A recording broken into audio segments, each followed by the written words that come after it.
E aí então, né, na continuação aqui do texto contra a pena de morte, ele vai dizer que são duas concepções predominantes, né? Uma ética, a tradicionalista, e a outra que é utilitarista, né? E ele vai dizer assim, dois critérios diversos de bem e de mal, por conta delas. A primeira é a seguinte, ó, base em princípios bons absolutamente válidos, né? No caso aqui da pena de morte, né? Então tem base em princípios bons absolutamente válidos, né? Essas duas éticas aqui. E no caso aqui da ética, da concepção ética predominante, né? Que é essa tradicionalista, né? Como ela é baseada em princípios, né? E vai em princípios bons, então ela almeja aqui que são absolutamente válidos, né? Já a ética utilitarista, ela vai trabalhar no sentido de fazer a maior utilidade do maior número, ou seja, assim, evitar, se você mata um prisioneiro, por exemplo, para que ele não faça um mal maior a outras pessoas. Então a morte é para um, não é para todos, né? Então, por exemplo, um estuprador, né, quanto mais, que não consegue se conter, né, ou então um serial killer, se ele ficar solto, ele pode fazer várias vítimas. E se ele for morto, ele é apenas uma vítima. Então, a maior utilidade do maior número poderia ser assim, né? Então ele vai dizer o seguinte, a ética, aqui enquanto ética, né, essa tradicionalista, que é principialista, são defensores da justiça, né? Fazer a justiça, aquela justiça retributiva. Já a utilitarista, ela é dos abolicionistas, que vão falar da inutilidade da pena de morte, né? Então, em outras palavras, para as primeiras, a pena de morte poderia até não ser útil, mas é justa. Para os segundos, né, no caso aqui dos utilitaristas, poderia até ser justa, mas não é útil. Olha só um trocadilho que ele coloca assim, certo? Então, e aí ele vai dizer o seguinte, que aqui nós vamos ter um argumento da força da intimidação. Intimidação, pena de morte como intimidação.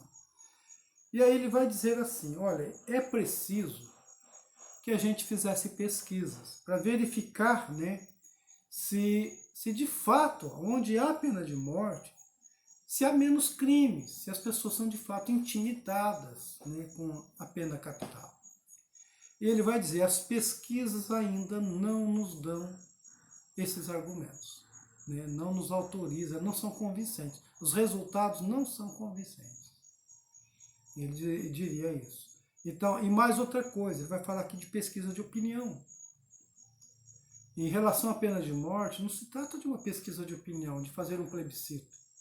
Ele diz assim, ó, diante dos resultados até agora obtidos por essa análise, nem sempre probatórios, tem-se buscado refúgio nas pesquisas de opinião, as opiniões dos juízes, dos condenados à morte, do público. Mas é preciso começar dizendo, em matéria de bem e de mal, o princípio da maioria não vale. E Beccaria sabia muito bem, tanto que escreveu o seguinte, né? Aqui a citação do Beccaria.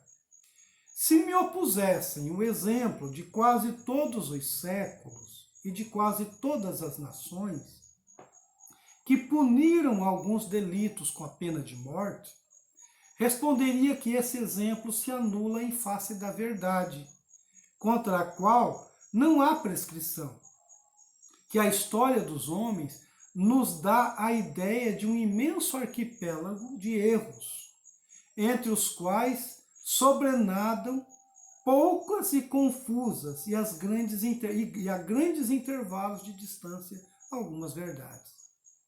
Então o Beccaria está dizendo aqui, né, essa pesquisa de opinião, ela não traz certezas, né, elas são duvidosas.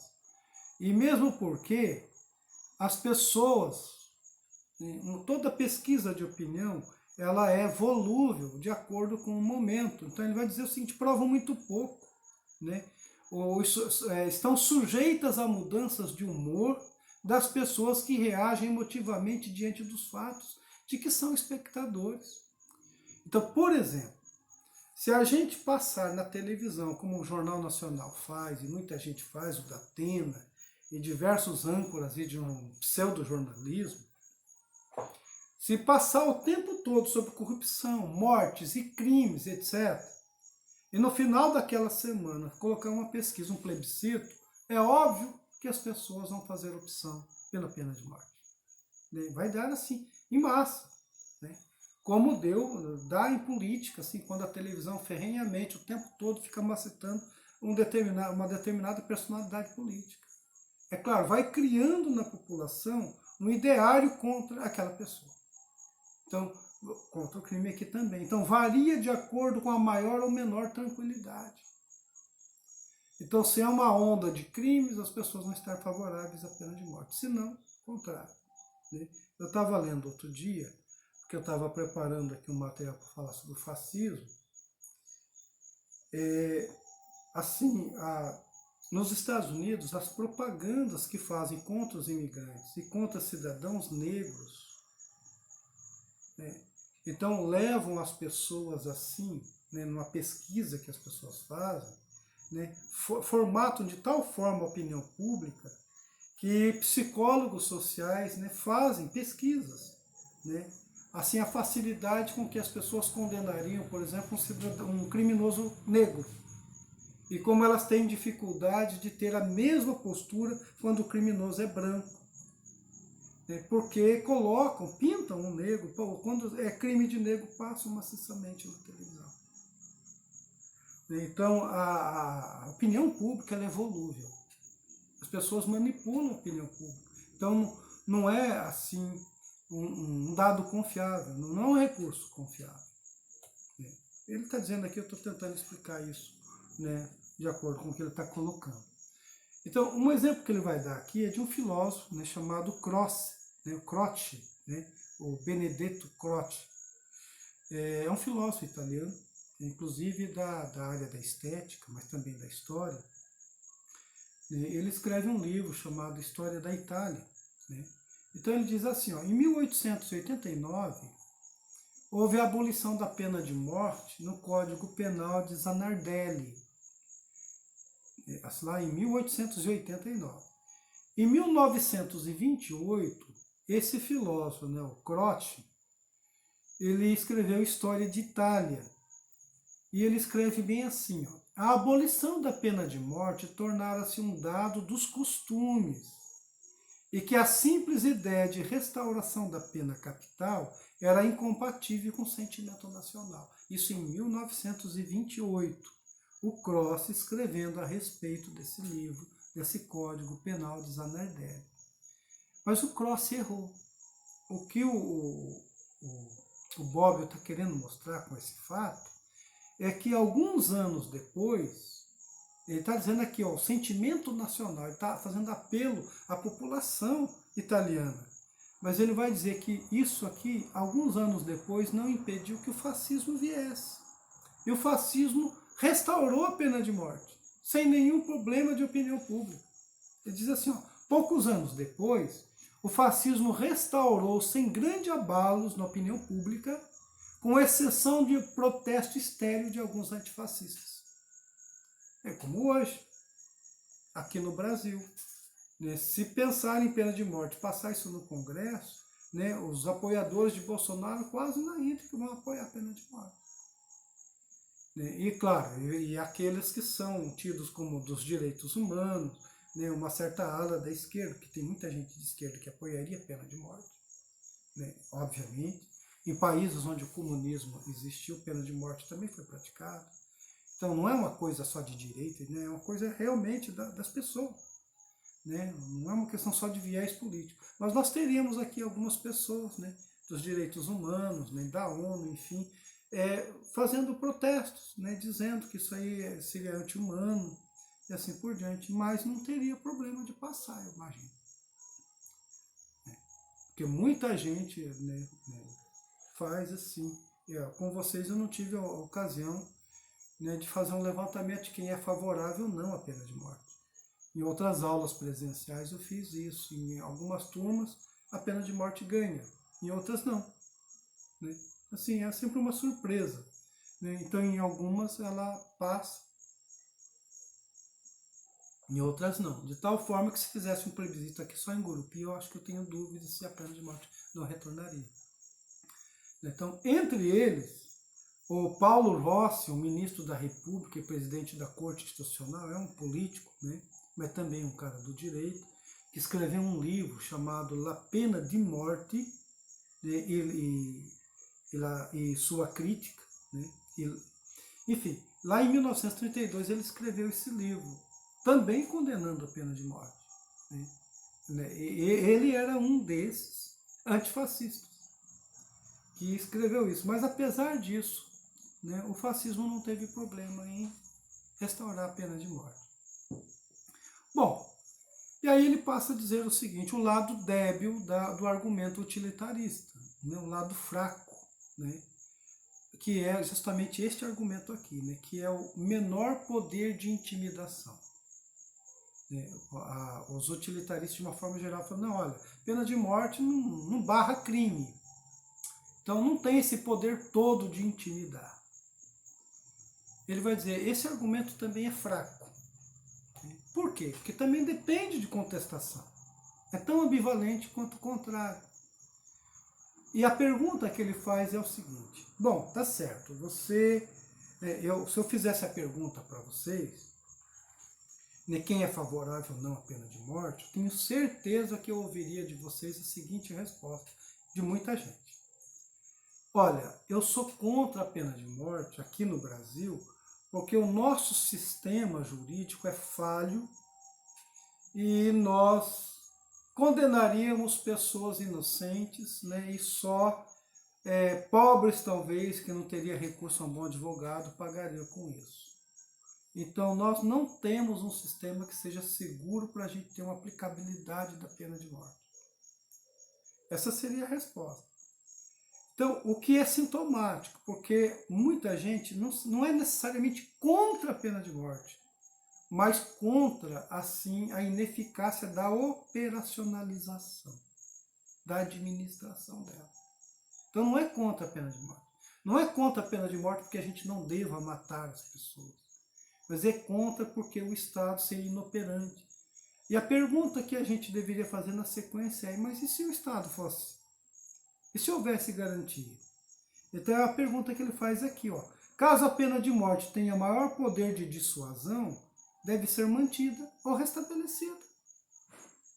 Então, vamos supor, não diminui os crimes. E se diminuísse? Aí nós seríamos obrigados a concordar com os tradicionalistas, teríamos que deixar de ser utilitaristas. Né? Então, o argumento é falho. Então, isso não aboliria a pena de morte. Porque no momento em que ela se tornar de fato, assim, provada, né, comprovada de que ela tem sua utilidade, nós teríamos que dar o braço a torcer. Então vamos colocar a pena de morte. É uma solução. Né?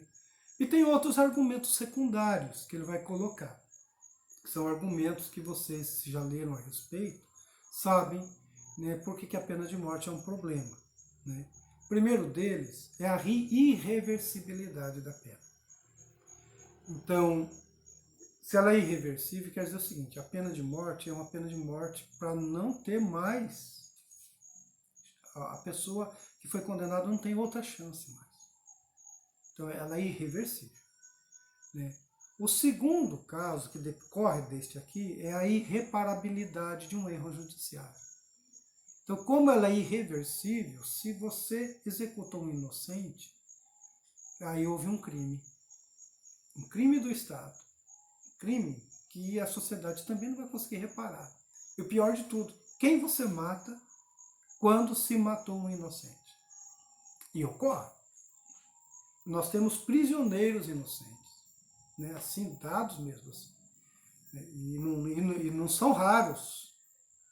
Então, Uma pessoa pode ser condenada, né, ter um complô, enfim, ou ser um inimigo, né, como acontecia muito durante ao vigor da igreja, enquanto a igreja era o poder maior. As pessoas assim, denunciavam uma pessoa com pacto com o demônio, etc., de olho nas terras, né, porque as terras seriam confiscadas. Então, a acusação era muito fácil e a pessoa não tinha como comprovar que era inocente. Às vezes não tinha, porque como ia fazer, né? Tem inclusive uma fábulazinha do Monteiro Lobato, né, que se chamada o Cão e a Ovelha. O Cão e a Ovelha. Né, mais ou menos assim. Né? O cachorro acusa uma ovelha de ter furtado dele um osso. Né? Assim.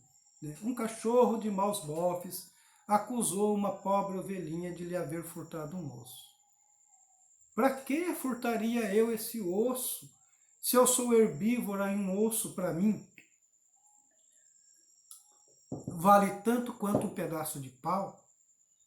Não quero saber, você me furtou o osso e já vou levá-lo aos tribunais. E assim fez. Né? Queixou-se ao gavião de penacho, que era o juiz, que reuniu para julgar a causa 12 urubus de papo vazio. A ré foi intimada, compareceu, recebeu uma sentença, né?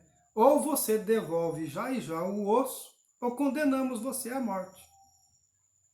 A ré respondeu: osso eu não tenho, eu tenho a vida, e vou dá-la em prol da minha inocência.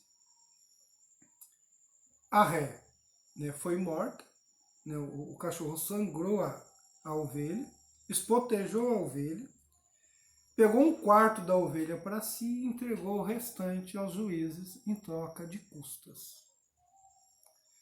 Então, isso é uma fábulazinha, né, que o Monteiro Lobato conta, né, mas que dá para a gente perceber que há vítimas na sociedade que são vítimas de complôs. E quando isso ocorre? Né? Então, aqui tem um erro judiciário. Né? E tem o problema também das recidivas, ou seja, a questão de recair no crime. Então, no caso, por exemplo, a pena de morte é olhada também com esses argumentos, que aquele que é morto não vai fazer mais crimes. Né? Então, esses argumentos aí favoráveis e contra a pena de morte. Ele cita na sequência a história, né, um livro, né, de um jurista francês chamado Marcel Normand, né, um livro que em francês que é assim, que s'agit, né, la peine de mort, ou seja, o que eu sei, né, a pena de morte. Nesse livro, o Marcel Normand, que é favorável à pena de morte, ele diz o seguinte: a execução poupa vidas.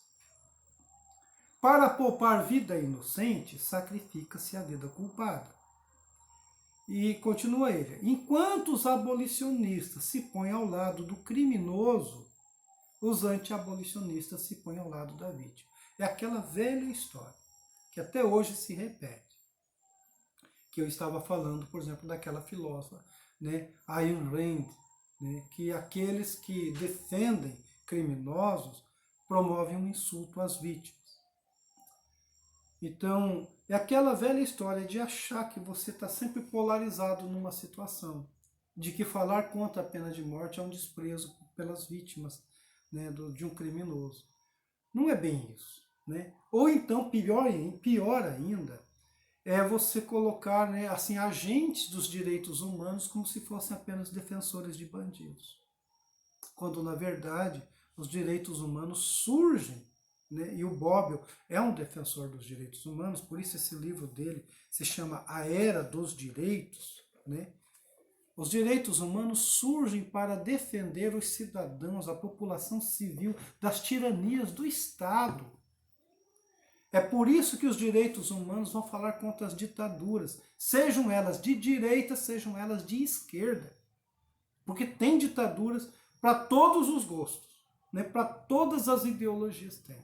Tem do Stalin, tem de Fidel Castro e tem também da ditadura militar brasileira, a ditadura militar no Paraguai, no Uruguai, na Argentina, no Peru, no Chile, né? Tem ditadores para metro, né? Para todos os gostos tem. Então, os direitos humanos atuam nessas áreas. E, obviamente, por ser princípio da vida, um princípio maior, eles também vão olhar a situação carcerária. Eles também vão olhar o tipo de abordagem que os policiais fazem com adolescentes negros ou com mulheres trans nas ruas e assim por diante. Né? Pessoas que normalmente, aqueles que são chamados homens de bem, olham como se fosse um lixo, a escória da humanidade. Então, enfim, as prostitutas, né? Então, pessoas que antes eram desabrigadas, né? Não tinha ninguém por elas.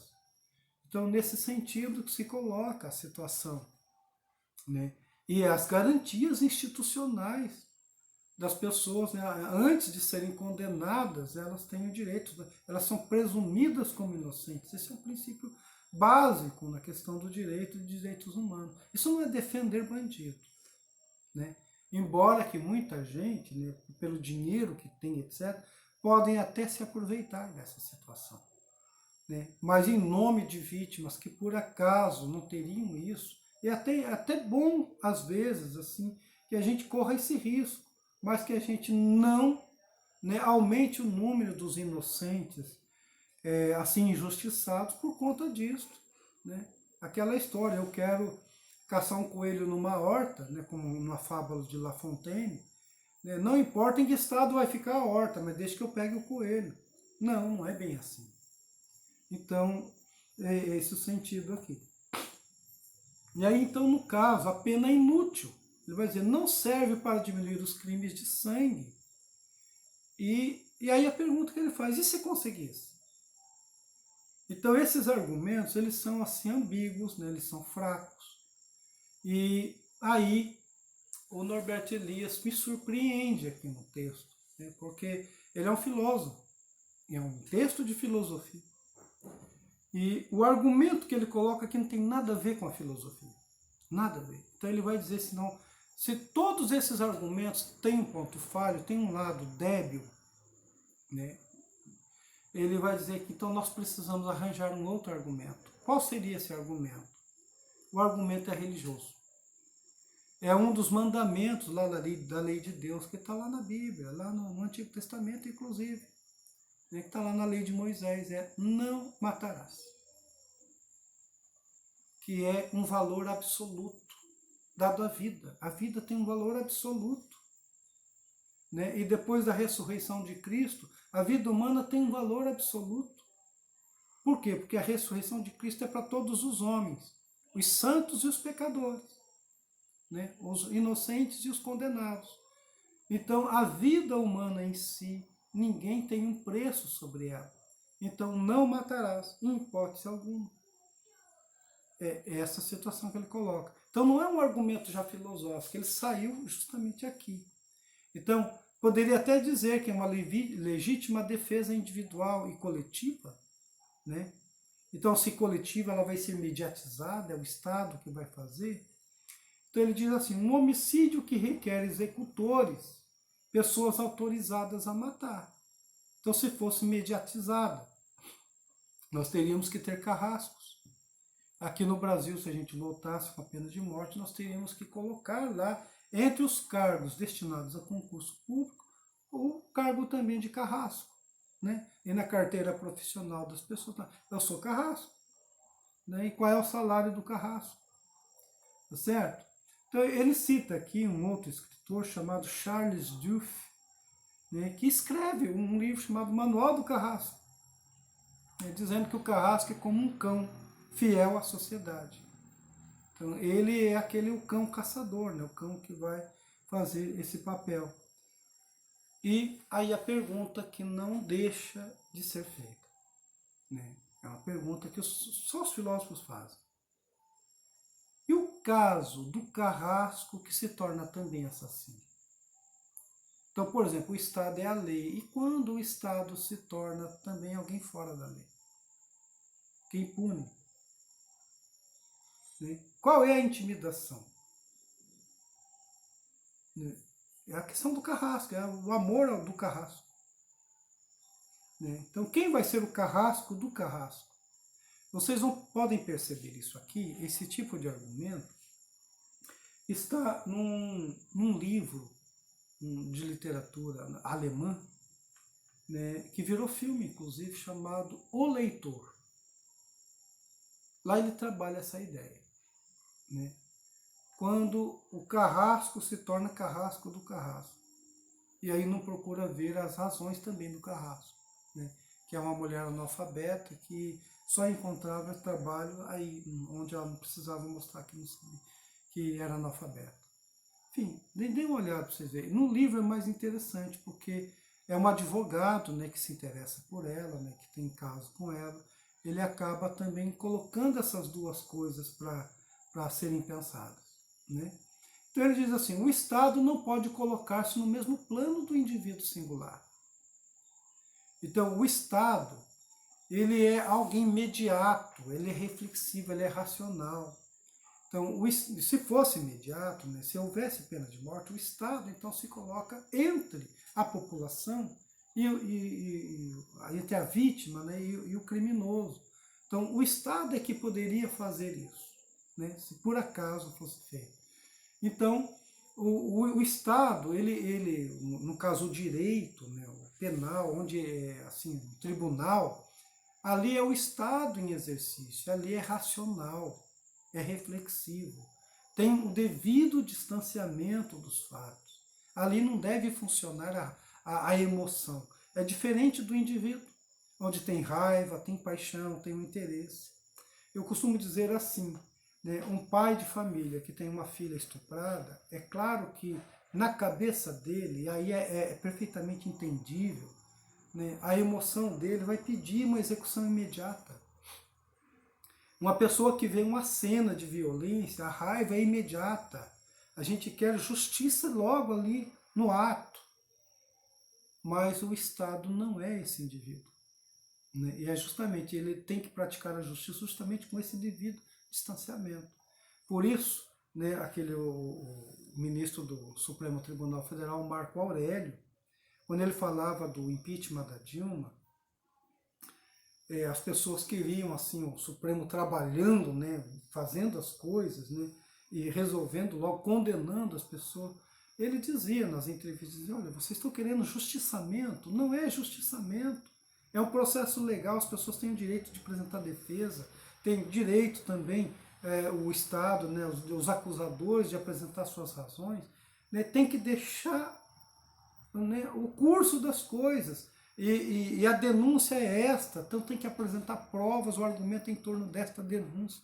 Então não é um justiçamento, não é porque você é antipetista que vai querer que seja assim, ou não é porque alguém está descontente com a economia que vai querer que tudo aquilo ali funcione. Não, não é isso. Então tem que ter uma acusação. Qual é o motivo?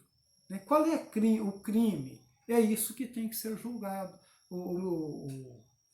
O ministro, né, o Marco Aurélio, falava isso. E é exatamente isso que o Bob está dizendo. Então, depois que se passa pelo processo legal, que as pessoas têm a chance de apresentarem suas provas ou contraprovas, né, e que tenham um juízo, então se cumpre, como de fato foi cumprido depois. Né? Então, olha só, ele diz, ó, o Estado tem o privilégio e o benefício do monopólio da força. Deve sentir toda a responsabilidade desse privilégio e desse benefício. Compreendo muito bem que é um raciocínio difícil, abstrato, que pode ser taxado de moralismo ingênuo, de pregação inútil, mas busquemos dar uma razão para nossa repugnância frente à pena de morte. A razão é uma só, o mandamento de não matar. Então, novamente, ele volta aqui com um argumento que tem fundo religioso. E cita aqui uma passagem do Dostoiévski, numa obra dele, onde ele coloca na boca de um príncipe, o príncipe Mirkin, diz assim, ó, foi dito, não matarás. E então, se alguém matou, por que se tem de matá-lo também? Esse personagem está dizendo, o príncipe. Né? Matar quem matou é um castigo incomparavelmente maior do que o próprio crime. O assassinato legal é incomparavelmente mais horrendo do que o assassinato criminoso. Olha só em que termos o personagem diz aqui. Por quê? Porque aqui não é questão de se é justo ou não matar, enfim. Ele está falando justamente do distanciamento que o Estado tem que ter em relação a um criminoso, né? Para se julgar de fato um criminoso. Né? E aí então ele vai chegar aqui à conclusão, né, que ele espera uma razão ampliada, né, para discutir o problema, né, a manutenção dos estados, né, assim, os estados como competentes para fazer o juízo, e a manutenção da pena de morte também em alguns estados, né, que ela ainda existe, e ele espera, né, o Bob espera aqui pelo desaparecimento total da pena de morte. E compara isso, coloca isso como um progresso civil. Né, que um dia nós vamos atingir esse progresso aí. E ele cita, por último, aqui um outro filósofo chamado John Stuart Mill, um filósofo inglês,